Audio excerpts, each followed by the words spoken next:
Hey there, Heather. Hello there. It's Jeff Cutter Diamond. Welcome you to video 3 of the 40 facts about me stuff. I talked about the first 10 facts about it in the first video on Sunday about just talking normally about myself and just give you the skinny. In yesterday's video, I talked about the work experiences I had. I told you facts from sellers to Canadian Tire and a lot of people, and of course, my work BFFs and all that. It still haunts me to this day. And he did it again today, that guy. Oh, Jeffrey! Jeffrey! Jeffrey!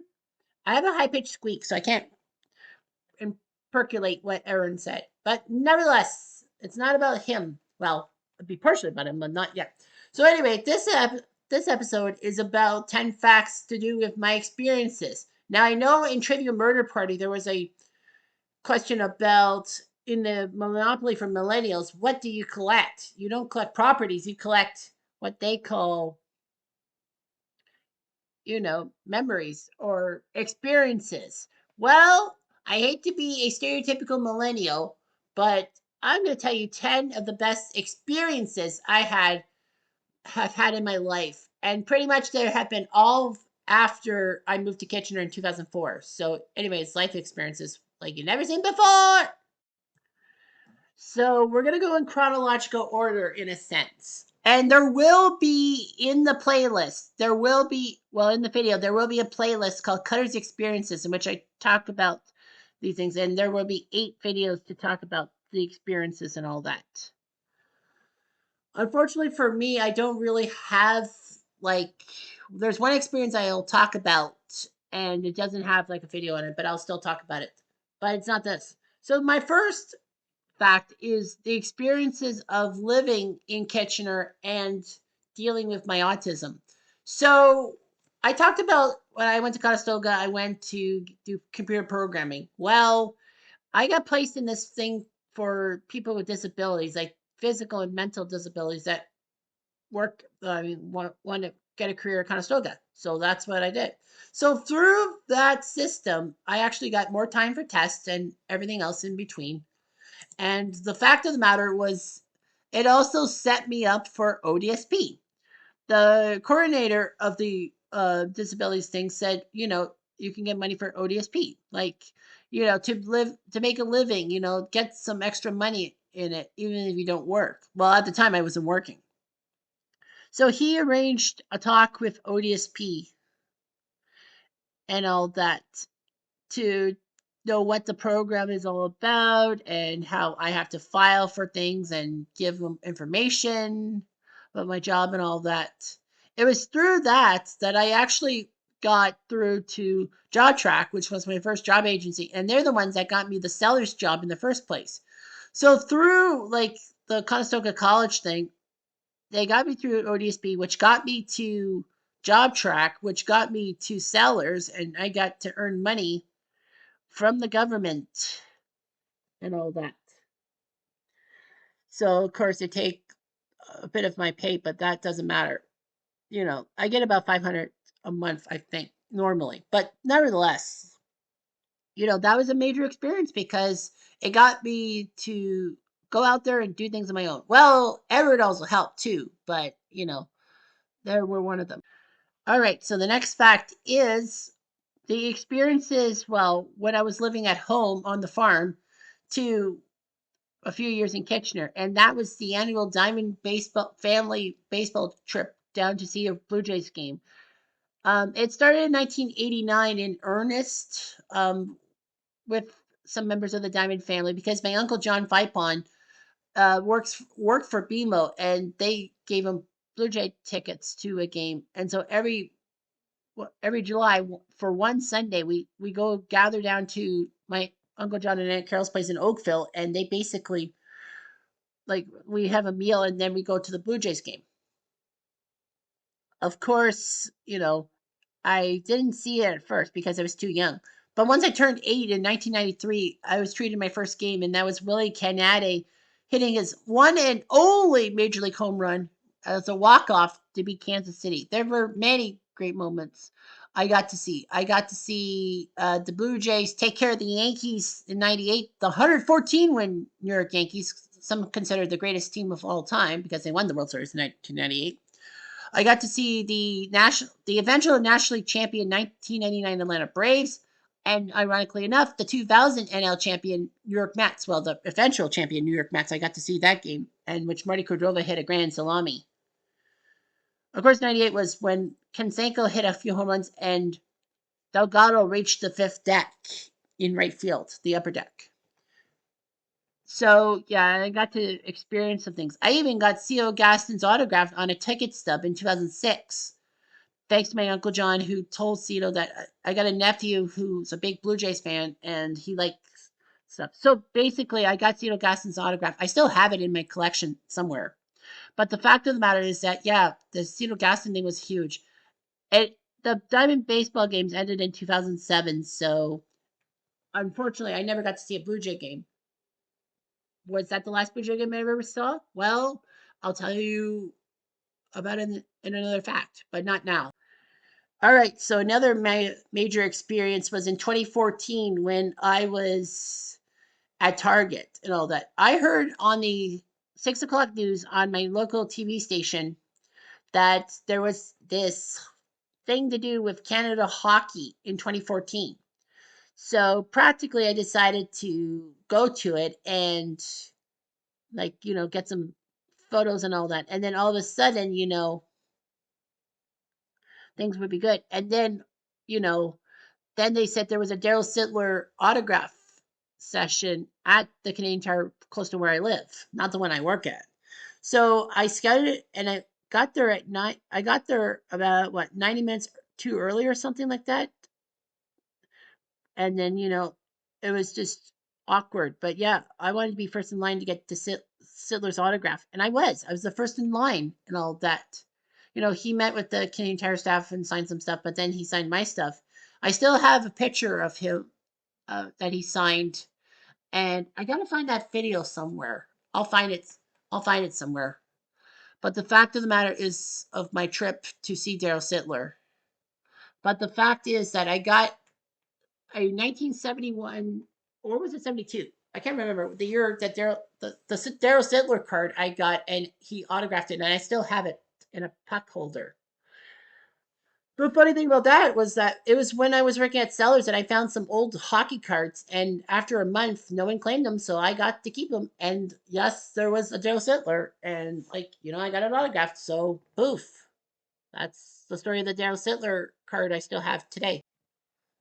And then, of course, a group experience. I've been a part of a couple of online groups and all that. My biggest Facebook group I've been through to is the Blue Shirt Underground group. It's a group of people who are fond of the New York Rangers and are lifelong fans of the New York Rangers. How I found that group was a weird origin story. I'll try to be as short as I can. So I had a fascination with trying to find weird hockey videos on YouTube. And of course, this is 2010. And then I come up across like John Davidson's mask because I know he wore like a Lone Ranger mask type. And then this guy named the Mouth or Momo the Old basically said stuff about Jay's Follies. And he was singing in this weird voice. And then at the bottom of the video was a invitation to see every Wednesday Blue Shirt Underground, Blue Shirt Radio, and all that. It was on Blog Talk Radio, and you can actually connect with the hosts and all that by chat. So I decided to do that, and the first time was June 2nd, 2010, when they recognized me and all that. Well, I commented on that video saying, hey, this is cool. Maybe I should come visit you. And so I did. And then June 9th, 2010, the same night as Game 6 of the Stanley Cup Finals between the Hawks and the Flyers, in which Patrick Kane scored that overtime goal, I got on the air and I talked to them for the first time, like Jim Schmiedenberg and Eddie Geik for the first time. Needless to say, my near 15-year journey with those guys has been ups and down, up and down, up and down, up and down. Shut up, Cutter. Fine, I'll shut up. That yeah, Eddie, Jim, and I have been at each other's necks at times. They take me off, I take them off. It all comes in the wash. So yeah, I'm still part of that Facebook group and all that. And it's a fantastic group, I will admit.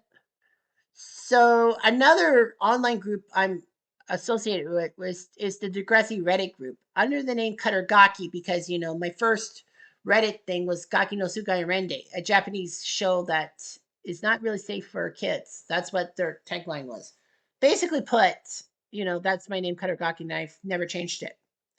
So anyway, I was intrigued with how people thought about the Rick Murray storyline from season 4 of Degrassi. Now, the weird thing was, I watched the first 3 seasons of Degrassi Next Gen as a high school student, and then I went to college, and then I didn't watch like seasons 4 onwards. I got to peek at some episodes and all that, and then it started to pique my interest by 2017. So by 2019, I found the Reddit community and basically posted some stuff about some information they need to know.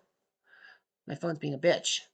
The fact of the matter is that, I love my stuff and all that. So yeah, like I would run polls by them. I would make Degrassi top 10 videos, Cutter Degrassi unpopular opinions based off of them. You know, it's just a lot of things going on. So yeah, that was fun. And I'm still part of the Degrassi Reddit community, just chiming in on several topics, trying to get some ideas for videos and all that. You know, they don't mind it, and I don't mind them. So it's perfect marriage, I suppose. Another massive experience for me, in a sense, is YouTube. I touched upon it yesterday about the Cutter Historical and my muses and all that. But to be in kind of a community, in a sense, with people like Pesky Pole, Al Red Sox fan Ron Juckett, Dave Gardner, Sports Time Machine, and many other people like Dwayne Martz and Philip Reynolds, among others. That kind of got me away from doing console gaming stuff on my YouTube channel to doing PC games, because it's simple and all that. You record it off of the PC with Bandicam, and then you just put a video editor like Wondershare Filmora, which I use, and you go from there. Whammo, bammo, slammo. So I had some great experiences, some great chats with them. Not live. I wish I did. But the fact of the matter is that gaming community has PC gaming community has gotten me involved in all that. I do out of the park baseball slash PC replay baseball, really for baseball, basketball, PC replay basketball, football, second and 10 football, hockey, stone cold hockey, tennis, time travel tennis, golf, ASG golf, boxing with Legends of Boxing and title belt, soccer, classic soccer slash Dice United, and a few other surprises, and bowling too. So yeah, they've been good muses for me, and I got my channel grown from like 100 subs to 445 because of that. Thank goodness for that. And then of course comes the poker community. Um, Thanks to my brother Edward and me being introduced to his friends, the Kappas, Mike and Amy, I got to join in with their group of friends like Brian, Dwayne, I think there was a guy named Ron, Dan Tardif, and some other people, even a few people who I thought were boys but were girls. Summer for her poker name. I thought it was always a man, and then I was really corrected. It was like, "You're a woman, Jeff, you asshole." Sorry, but sometimes you have to be self-deprecating. The fact of the matter is that I've had some great poker tournaments with them for many years, and I've done some videos, some old school videos about that. But the fact of the matter is, my favorite Kappa poker experience is that when we do season 4 of our tournament, is that I qualified for the final 12, as we call it, without having to go through a wild card game, which I usually had to. So I made the final tables, if you will. And somehow I started off 10th in chips, but got it all the way to third. And I shocked myself, shocked the world, and of course shocked Kappa and his friends.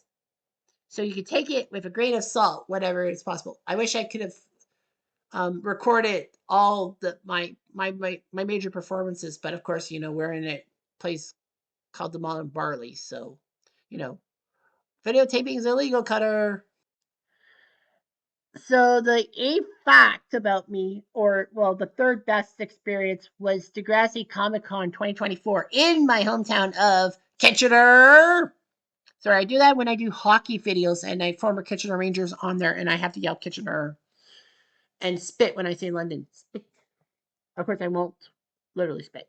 The fact of the matter is that, you know, I always liked Degrassi, and then when the big news came in, thanks to my Facebook friend Harley Kaufman Sacre, he said that we're doing KW Comic Con, and all of a sudden, you know, they said there would be some people from Degrassi High, Snake, Joey, and Caitlin. My mouth dropped, my jaw dropped when I heard about that in September, and I'm like, oh man, I gotta wait till November 2024 to do it. Of course, this is September 2024. So I'm like planning everything out meticulously. What am I gonna do? What am I gonna say? What am I gonna wear? And thanks to Rachel, uh, my coworker at Canadian Tire, she made that Degrassi shirt and all that. You'll see it when you see the Degrassi video in the experiences thing. You'll see exactly what it was. So, long story short, I got to Kitchener Comic Con for the Saturday session and waited till 1 o'clock, and then they did the panel and all that. And you know, I brought my notebook with me to write down some information and all that. And so, I got to interact with them at the end, and I got their autographs. I got pictures with them. I talked to them about everything and all that. So they really wanted me to come for the second day of Comic Con, but that was after church, and I'm like, I'm not going to change out my church clothes. I'm going to miss them for the 1 o'clock. They were doing another 1 o'clock panel. What was I going to do? Nevertheless, I went to KW Comic Con. I got autographed pictures of Snake, Spike, and Caitlin. My biggest mistake was not allowing Caitlin's autograph thing to go to my sister-in-law Marlene. I should have done that. I'm stupid. Stupo, as my brother would call me in Polish. You're stupid. Nevertheless, I got to meet them and I got to interact with them. That's fantastic. Fact number 9 is about my big experiences with my former co-worker at Canadian Tire. Well, he's still at Canadian Tire, but no, my former warehouse co-worker, he worked on the belt with me and all that. And then when my first warehouse manager left to go do another store in Kitchener, then Aaron came in and became the big cheese and all that, if you can call it that. Yeah, he is a big cheese. Yes, he of the guy who always says, "Oh, Jeffrey, Jeffrey, Jeffrey." Of course, as I say, I can't do it in the right pitch. I have a high pitched voice. What do you expect? Nevertheless, Aaron was my boss and all that. And basically, if it wasn't for him, I probably would not have been in warehouse. I probably would have just said, screw it, I'm going to fill crew. I can't deal with this pressure. But no, he lowered my pressure. And, I got better. Well, there are two major experiences I've had with Aaron and all that. I know you can kind of say the bowling. Shoot. The bowling one. I should have put that. Oh, yeah, I'll put it in the playlist. But yeah, it's not going to be. I should have made it a separate one. Nah, what can you do? Nevertheless, yeah, I went bowling, and you'll see me, and you'll see Aaron bowl a strike on camera, just like me, bowling strike on camera, even though I don't have the right technique. And my hair, pathetic. My bald spot, pathetic. I know when people say, well, people have bald spots all the time, Cutter. But yeah, I pride myself. If I had the bald spot like on the back of my head, like hair won't grow down so far down on my back of my head, that's different. Nevertheless, there are two experiences with Aaron that I will not ever forget. Well, one is a full-fledged experience because Aaron had season tickets for the Rangers, the Kitchener Rangers, the OHL team, or the minor league hockey team near my house.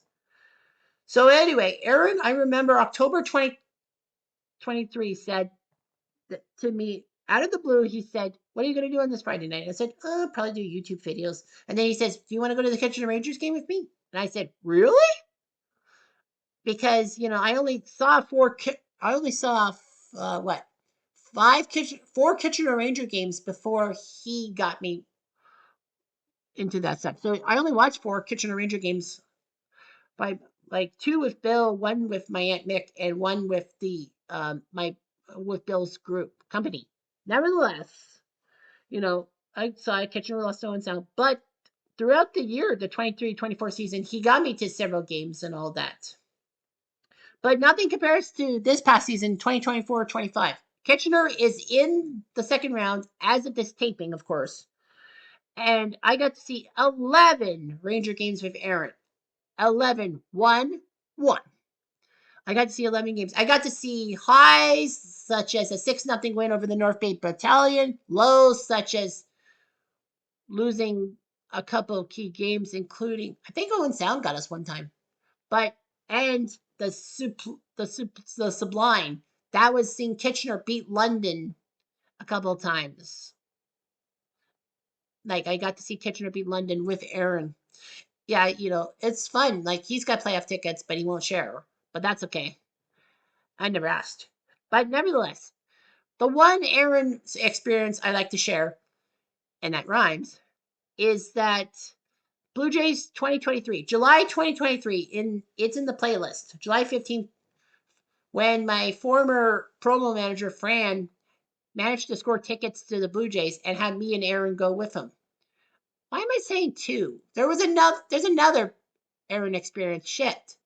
Cutter, what are you thinking? Nevertheless, so Aaron and I went to see the Blue Jays take on the Diamondbacks at the Rogers Center in the 100 levels. It was like, wow, look at these seats and all that. Fan freaking tastic. So logically, I love those seats and all that stuff, and it was like unfucking real. But yeah, experiencing things. That's just me. But the one Aaron experience is the CFL game, which I included in the playlist in 2024. I never got to see a CFL game. I'm a Montreal Alouettes fan, and I would love to see the Alouettes play the Ticats or Alouettes play the Argos. But Aaron hit me up on text on the Friday night and say, "Hey, what are you doing Saturday?" And I'm like, "Probably doing YouTube videos." Why? And he's like, "Well, do you want to go see the CFL game with Joe and Isaac?" Like, Joe Kyan, my former owner of the store. And he's like, and I'm like, "Sure, why not?" CFL is like Hamilton, Ottawa. How am I going to be neutral? So yeah, so you'll see in the playlist, my CFL experience, and it was like fantastic. I got to go out on the field, and I got to meet Pinball Clemens. Bill was jealous. Making Bill jealous was the best moment. Actually, no, I don't think so. But anyway, so that's the fact about my experiences with Aaron. And now let's talk about the last fact, my experiences with Bill. But the 10th and final fact in this thing is the relationship with Bill Lang and the experiences he gave me. I mean, some little known experiences happen, going to this NFL thing at the Duke of Wellington in 2015, meeting the Miami Dolphins cheerleaders. My Uncle Finley would be happy with them, but no. The Miami Dolphins cheerleaders, as a Patriots fan, oh my God. Really? What other? Well, church experiences. He's the one who got me into the Baptist church, even though that I was raised in a Presbyterian United religious background. The fact of the matter is that and experiencing events at his house. Would have his friends over. His wife Jen's birthday party. I went to experiencing a lot of things, including men's breakfasts in Tavistock and in Kitchener. But it's the sports experiences that Bill and I really gelled in. 2015, when the Blue Jays were playing the Rangers in that famous Game 5 in the League Division Series. The winner got to go to the League Championship Series, or basically the Final Four, if you will. Blue Jays were in trouble, and then they came back to pull within a run, and then that crazy 7th inning Me and Bill were working out at UW, at University of Waterloo, and we got to see the bottom of the seventh when Texas made those three big boo boos. And then, lo and behold, Jose Batista, 3-run home run to left center. It rocked. You should have heard the University of Waterloo viewing party for the Blue Jays. It was just unreal, unhinged, and all that. Everyone just went bonkers. Me and Bill embraced. Not that way. Thank you very much. Nevertheless, it was fun. It was a great time in 2015. I got to experience working out at the University of Waterloo with Bill. And then, it was the World Juniors. We saw a few World Juniors together, me and Bill and a few other people. 2015 at the Duke of Wellington, and 2023, I'd like to say. Yeah, 2023 at Moose Winooski's. And it was such a good experience. Me and Bill waving our Canadian flags and all that, wearing our Canada shirts. I was, I even had, no, I had my Canada stuff with me. And then the bartender basically said, I like your Canada stuff. And it gives me a Team Canada scarf. So, I still wear that to that day. And I love it deeply and all that. That was something that happened only with me and Bill. We watched the Blue Jays take on the Mariners in the 2022 playoffs at Moose Winooski's. We've seen some league playoff games at Moose Winooski's, which didn't work out our way. Got to see a few things and all that. But the one sporting event, well, the sporting events, the two big sporting events watching with Bill, actually three, sorry. My top three with Bill is number 3 is watching John Tavares' overtime goal in the 2023 playoffs and finally getting the Leafs to the second round of the playoffs for the first time in 19 freaking years. Yeah, me and Bill watching that overtime goal, it was amazing to see that. Also, my experience with Bill watching Game 6 of the 2019 NBA Finals, at his house and all that. And it was just amazing that we saw the Raptors win the NBA championship and bring a major title home to Canada for the first time in 26 years. And nothing can top the major run of England at Euro 2020. Well, it was in 2021 because of COVID. Every game, the round of 16, quarters, semis, final, no, round of 16, quarters, yes, quarters, semis, and finals. Those 4 games, we went to all 4 games. Round of 16, we were expected to fall to Germany. No. Well, we watched it at Bobby O'Brien's, under COVID rules, of course, but no, we saw the game at Bobby O'Brien's. We saw England beat Germany. And then the quarters against Ukraine when England blew out Ukraine. And then the semifinals when England pulled off that controversial penalty in extra time against Denmark. And watching England versus Italy in the final of that Euro, it was played in London and at Wembley. And, we were at Bobby O'Brien's in the rain and we still managed to watch the game. And we got to be on local TV. That was the one thing I always wanted to be on local TV. And of course, the video is in the link. But there's no name. They didn't put my name on it. What the heck? But it's me. Everyone knows it's me. Bill and I have had some great sports experiences together. I know Aaron just can't hold a candle to Bill Lang. Bill Lang is one of my dearest friends, and I'm glad to see a lot of sports stuff with them together, including Super Bowls. We got to watch the last Patriots Super Bowl, all that. It was a dark time, too, but, Bill's still my boy, believe it or not. Anyway, I'm Jeff Diamond. Adieu.